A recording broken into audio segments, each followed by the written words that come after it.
अब ये बताइए कि जब बीजेपी सरकार जब वोट डालने ही नहीं दिया, जब किसी की यहाँ पर्ची ही नहीं गई, नाम ही काट दिए गए, तो फिर वो तो उनकी ही क्या कहते हैं, उन्होंने ज़बरदस्ती है ये सब।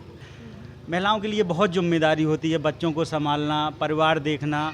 आप राजनीति में आ रही हैं, राजनीति में लोगों की बहुत अपेक्षाएं होती हैं, आप सबकी नेता बन के आ रही हैं, परिवार को समय नहीं दे पाएंगी, बीच में ये लगेगा, तो आपने इतना टफ कैसे चीज़ें चुनी? और राजनीति जबकि आज के समय में तो आप मेंढक को तराजू पे तौलने के बराबर है, एक को मनाएंगे तो दूसरा उछल जाता है, ये चीज़ें रहती हैं। सबका मन का लगता है कर पाएंगी? ये सारी चीज़ें तब लगती हैं जब जिसके अंदर डर पैदा हो। जहाँ पे डर नहीं है वहाँ पे सब चीज़ें सब व्यक्ति को आसान लगेंगी, क्योंकि सबसे पहला इंसान की स्वतंत्रता उसका स्वयं का अधिकार है। हमारी स्वतंत्रता है, हमारे अंदर डर नहीं है, हमारे करने का कुछ जज्बा है।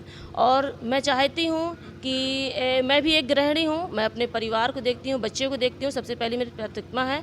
इसके बाद मैं जनता के बीच में काम कर रही हूँ और हमेशा निरंतर करती रहूँगी। और जनता ने मुझे इस लायक बनाया तो जनता को याद रहेगा कि कोई हमारे बीच में आया है। जब लोगों को ये एहसास हो गया कि इस देश की सरकार और प्रदेश की सरकार ने उनके हक अधिकार खा लिए, उनके हक अधिकारों को छीना। जहां लोगों को रोज़गार देने की बात हुई थी, किसान को पानी और बिजली देने की बात हुई थी, महिलाओं को सुरक्षा और सम्मान देने की बात हुई थी, कुछ नहीं मिला। समाजवादी पार्टी आज की डेट में और आज से पहले जब समाजवादी पार्टी रही हो, जब से समाजवादी पार्टी हमेशा पीड़ित परिवार के साथ में खड़ी हुई है। निश्चित रूप से समाजवादी उस परिवार के साथ में है। आज तो वो नहीं लिख पा रहे हैं मुकदमा, चूंकि सरकार में आज किसी के मुकदमे नहीं लिखे जा रहे। नमस्कार, स्वागत है जनता का राज में। मेरा नाम है अवधेश पाल। महोबा विधानसभा 230 जहां पीडीए पंचायत हो रही हैं गांव-गांव, उसी विधानसभा के एक गांव सजेरी में हम, और सजेरी में जिम्मेदारी मिली है मारुति साहू जी को। मारुति साहू जी गांव-गांव जाकर पीडीए पंचायत कर रही हैं और लोगों के मुद्दे उठा रही हैं, लोगों से बातचीत कर रही हैं। और मैं बता दूं आपको 230 विधानसभा महोबा से टिकट भी मांग रही हैं समाजवादी पार्टी से। तो मारुति साहू जी से हम बात करेंगे और जानेंगे कि महिला होने के नाते उन्हें क्या क्या चीज़ें लगती हैं, क्या क्या काम वो करेंगी। बहुत बहुत स्वागत है चैनल पर आपका। जी धन्यवाद। थोड़ा सा आप पहले अपना परिचय दे दें और कहाँ की रहने वाली हैं और कहाँ आपका मायका है, कहाँ ससुराल है? जी, मैं कबरईशी हूँ, महुआ विधानसभा 230 और मेरा मायका बखारी है। अब यही विधानसभा में आता है। जी। और मेरा नाम मारुति साहू, महिला सभा की प्रदेश सचिव हूँ। और मेरी एजुकेशन है लॉ, LLB और परस्नातक डिग्री हूँ, MA किए हूँ मैं। तो पढ़ाई तो आपने बहुत अच्छी खासी की है, वकालत भी आप की है। कैसे राजनीति में आना हुआ? मारुति जी बहुत कम देखते हैं कि महिलाएं राजनीति में इतना एक्टिव दिखाई देती हैं, और आपका तो जो बता रहे हैं मायका ये गांव है, गांव से निकलकर फिर कबरई भी इतना बड़ा शहर नहीं है, कैसे यहाँ तक पहुँचना हुआ? मैंने देखा कि हमारी महिलाएं आधी आबादी हैं और महिलाओं के लिए कोई वो नहीं है, कोई भी यानी कानून लागू नहीं होता है कि महिलाओं की जो स्वतंत्रता है वो मैं देखती हूँ कि उन्हें मतलब उस तरीके से ना उन्हें स्वतंत्रता मिल पा रही है कि वो अपने इच्छाओं को पूरा कर सकें और वो भी निकल के चार समाज में देख सकें, कुछ कर पाएँ। तो मेरा सबसे पहली प्राथमिकता ये है कि महिलाओं के लिए मैं उन्हीं के बीच में रहकर उनके साथ काम करना चाहती हूँ, उनको प्रेरित करना चाहती हूँ कि एक दूसरे को देख के वो अपने आगे बढ़ें और अपने को पहचानें कि हम भी आधी आबादी हैं। समाजवादी पार्टी ने अगर जिम्मेदारी दी, 230 विधानसभा से आपको प्रत्याशी बना के भेजा, तो मारुति साहू जी की प्राथमिकता क्या रहेगी? किन कामों पर आपको लगता है, गांव-गांव जाकर लगता है कि किन कामों पर आप अगर विधायक बन के आएँ तो किन किन चीज़ों को आप पहले काम करेंगी वो? जी, मेरा अगर जो मुझे राष्ट्रीय अध्यक्ष जी मुझ पे ये भरोसा करते हैं और ये मुझे जिम्मेदारी मिलती है, तो सबसे पहले मेरी प्राथमिकता यही रहेगी कि जो हमारे नौजवान साथी बेरोजगार हैं उनको रोज़गार मिलना चाहिए। और जो हमारी बहनों को जो इंटर पास लड़कियों को जो मिलते थे 18,000 रुपये, लैपटॉप, साइकिल, ये सारी चीज़ें नियम लागू होंगे, हमारे राष्ट्रीय अध्यक्ष जी करेंगे। और भी है जैसे भाजपा सरकार ये सिर्फ वादे तो करती है बड़े बड़े, बट इनमें वो अपने वादों पे खरे नहीं उतरते हैं।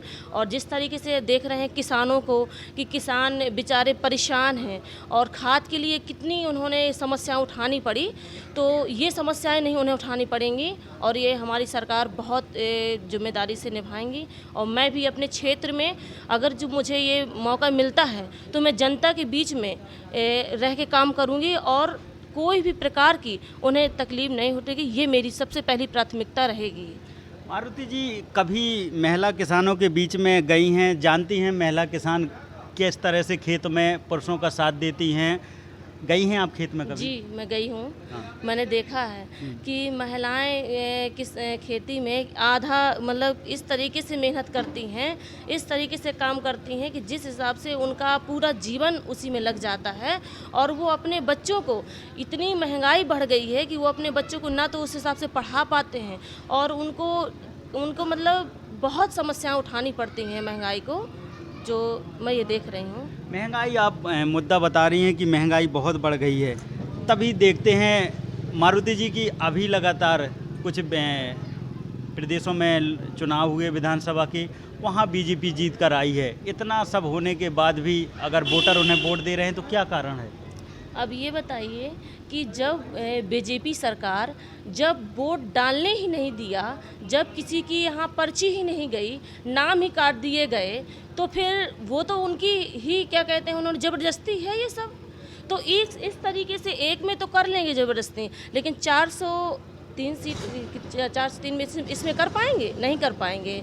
एक भी मिल्कीपुर में कर लिया उन्होंने, क्योंकि उनको पूरी सत्ता झोंक दी उन्होंने। उनका जो ये राम नाम के नाम पे ये जो वोट ले रहे हैं, तो उनको ये सवाल था कि हमारा जो हम राम नाम का ये वोट ले रहे हैं, लोगों को गुमराह कर रहे हैं। अरे राम उनके भी हैं, राम हमारे भी हैं, किसी एक व्यक्ति के तो है नहीं है कि चलिए उन्हीं बस के हैं। तो उन्हें ये लग रहा था कि हमारा वहाँ पे पूरी प्रतिष्ठा उनकी लगी थी दाव में कि अयोध्या से हार गए। तो इसीलिए उन्होंने जिस तरीके से ये सब धांधागिरी की है, जब हमारे समाजवादी पार्टी के लोगों को वोट ही नहीं डालने दिए गए तो कहाँ से हमारी वो हो जाएगी। तो इस तरीके से एक में तो उन्होंने कर लिया, बाकी उनमें नहीं चलने वाली है। ये हमारे राष्ट्रीय अध्यक्ष जी और हम सब लोग हैं ना, जनता का इतना स्नेह मिल रहा है, हमें इतना प्रेम मिल रहा है, तो बदलाव जरूर होगा। आपने बताया कि 403 में धांधली नहीं कर पाएंगे, अगर एक में कर ली है, और काफ़ी आपकी भाषा भी लगती है कि अध्यक्ष जी को आप सुनती भी हैं और पार्टी को फॉलो कर रही हैं। गांव-गांव जाकर मारुति जी को कैसा रिस्पांस मिल रहा है और किन किन गांवों में आप अपनी विधानसभा के गए हैं?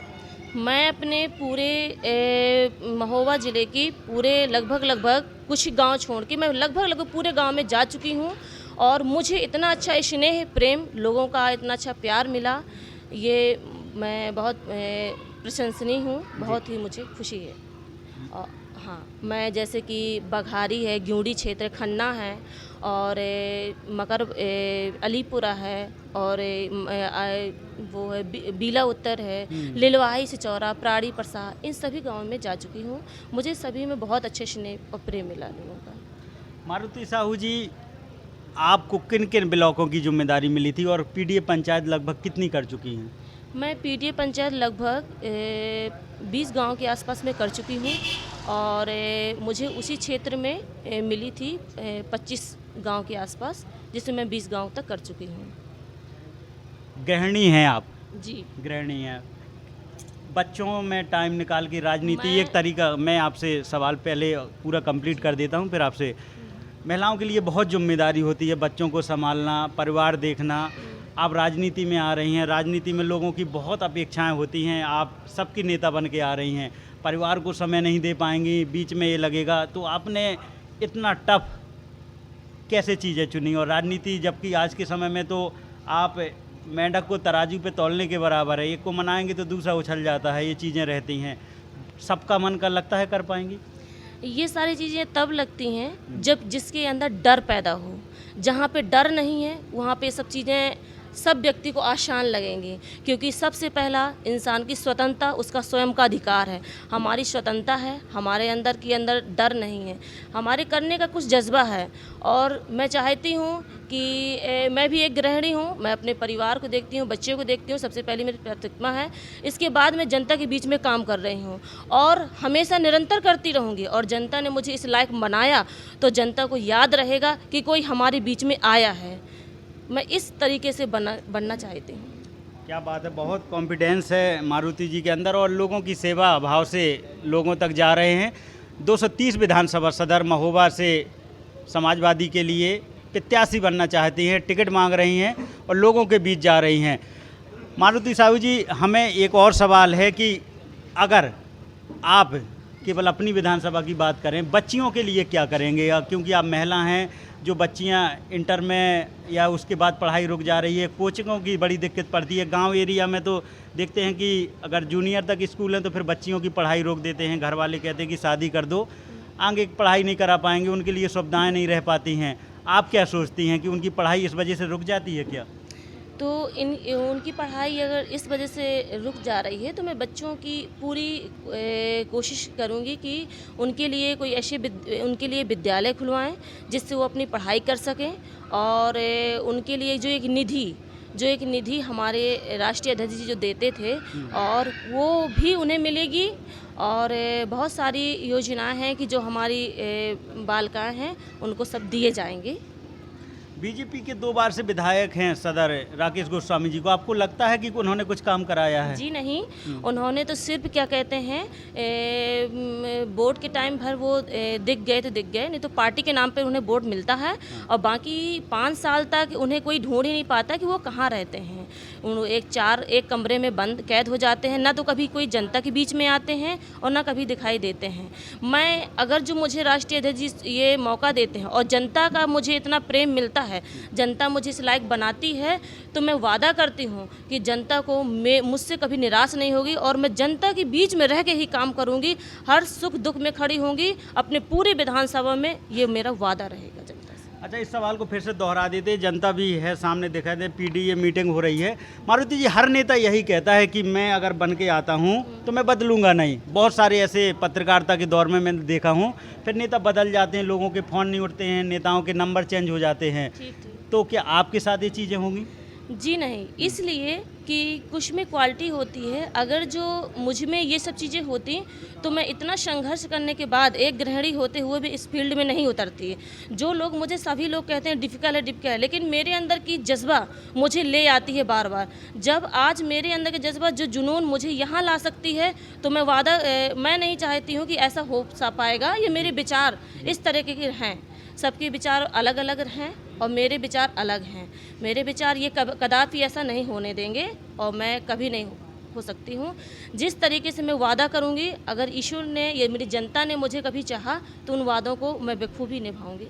ये मेरा हम निरंतर जब 18 दिसंबर से पीडीए जनसंवाद यात्रा लेकर बुंदेलखंड के 7 जिलों में जाने का निर्देश माननीय अखिलेश यादव जी, माननीय प्रदेश के अध्यक्ष श्री श्यामलाल पाल जी के निर्देश पर जा रहे हैं, वहीं उसी के तहत आज जब हम महोबा में पिछले 3 दिनों से रुके हुए हैं तो बढ़ चढ़कर लोगों ने साथ दिया, सहयोग किया और ये भरोसा दिया कि अब आने वाले वक्त में जिस तरीके से पार्लियामेंट इलेक्शन में पीडीए के परिवारों ने समाजवादी पार्टी का साथ सहयोग किया था, मदद की थी, उसी तरीके से आने वाले 2027 में सभी पीडीए के परिवार के लोग माननीय अखिलेश यादव जी के साथ रहेंगे, मदद करेंगे और यहाँ से विधायक बनाकर अखिलेश यादव जी के हाथों को मजबूत करेंगे। गांव-गांव जाकर कश्यप जी, जो पीडीए पंचायत हो रही है, लोगों से जनसंवाद हो रहा है, क्या लोगों तक पॉजिटिविटी पहुँच रही है, लोग जुड़ रहे हैं?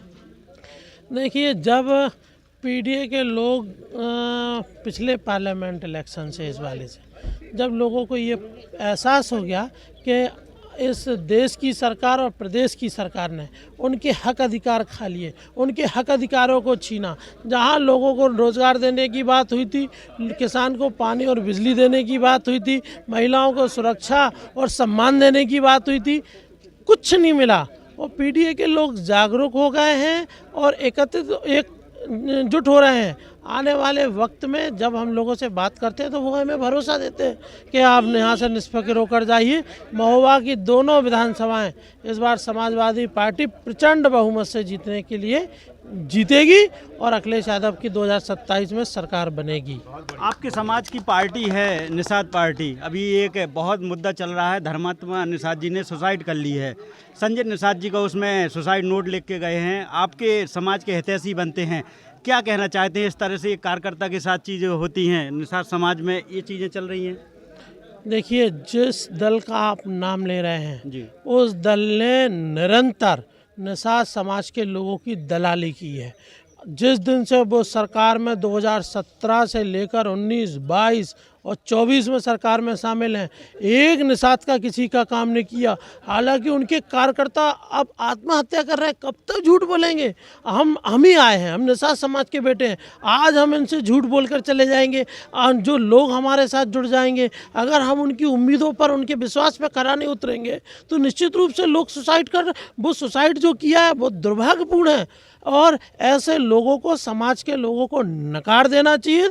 और हम मांग करते हैं, अगर थोड़ी बहुत शर्म योगी आदित्यनाथ जी में हो तो ऐसे लोगों के खिलाफ FIR हो और उन्हें जेल भेजें। हालांकि वो एक पार्टी का, उनके दल का कार्यकर्ता था, लेकिन हम लोग पूरे निषाद समाज के लोग और हमारी पार्टी हमेशा निषादों के साथ रही, चाहे वो आरक्षण का मामला हो, चाहे बहन फूलन देवी को जेल से निकाल के सांसद बनाने का मामला हो। जब समाजवादी पार्टी को मौका मिला तो निश्चित रूप से निषादों की बड़ी संख्या, आप कोई कल्पना कर सकता है कि इसी समाजवादी पार्टी की सरकार में, आपको याद होगा 9 मंत्री समाजवादी पार्टी में निषाद समाज के हुआ करते थे, तो अभी वर्तमान में 4 सांसद समाजवादी पार्टी में हैं, कई विधायक हमारे हैं और मंत्री बनते हैं और समाज की सेवा करते हैं। वहीं ये समाज के नाम पर पार्टी बना के लोगों को गुमराह कर रहे हैं, समाज के लोगों को गुमराह कर रहे हैं। लेकिन अब समाज के लोग जान गए, आरक्षण की बात करने वाले आज चूं नहीं कर पा रहे हैं।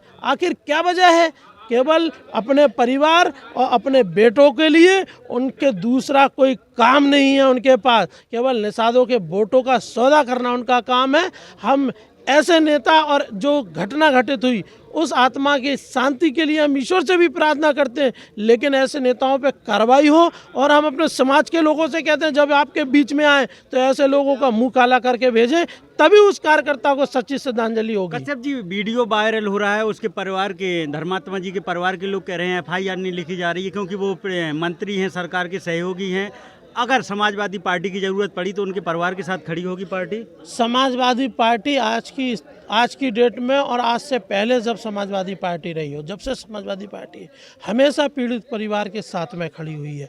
निश्चित रूप से समाजवादी उस परिवार के साथ में है। आज तो वो नहीं लिख पा रहे हैं मुकदमा, चूँकि सरकार में आज किसी के मुकदमे नहीं लिखे जा रहे हैं। निषाद समाज का बेटा जरूर आत्महत्या की मुकदमे किसी के नहीं लिखे जा रहे हैं। आप बताओ, एक बनारस में एक बच्ची जो ट्यूशन पढ़ने, जो कोचिंग करने आई, कुशवाहा समाज की, उसके साथ बलात्कार करके उसकी हत्या कर दी गई। क्या कर रही है सरकार? आप कोई मामला उठा के देख लो, आज की सरकार पूरी तरीके से PDA के लोगों को मरवाने का काम कर रही है, उनके हक अधिकार छीन रही है। जहां PDA के लोगों के साथ अत्याचार हो जाता है, आज की सरकार उनके साथ खड़ा नहीं हो रही है। ये बहुत दुर्भाग्यपूर्ण है। जनता तैयार है उनको वोट के माध्यम से जवाब देने के लिए। बहुत बहुत धन्यवाद। तो हमारे साथ थे महेश कश्यप जी, जो यहाँ सचिव, बुंदेलखंड के सचिव हैं और PDA पंचायत के कार्यक्रम की रिस्पॉन्सिबिलिटी ले रहे हैं। बहुत बहुत धन्यवाद।